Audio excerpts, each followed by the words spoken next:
ምክክር ነው ያዝነው። ምክክር ላይ ደግሞ የተለያዩ ሐሳቦች ይጠበቃሉ።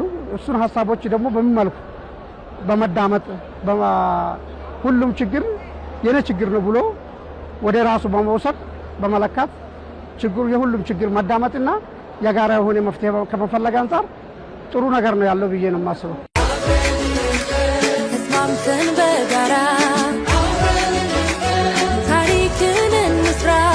ምክክር መድረክ ለቀጣይ ትውልድ መንገድ የሚጠርግለት በሰላማዊ መንገድ፣ በፍትሃዊ መንገድ፣ በተደራሽነት መንገድ የሆነ ምክክር መድረክ ነው እና ቀጣይ ትውልድ እድለኞች ናቸው ማለት ይችላሉ።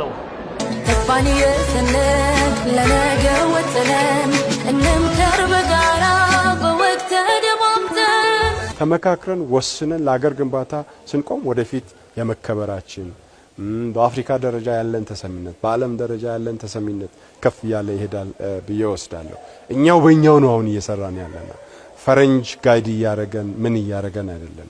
በእኛው ነፃ ገለልተኛ በሆኑ አካላት መሪነት ራሳችን እየሰራን ነው። ተስፋን የሰነቅ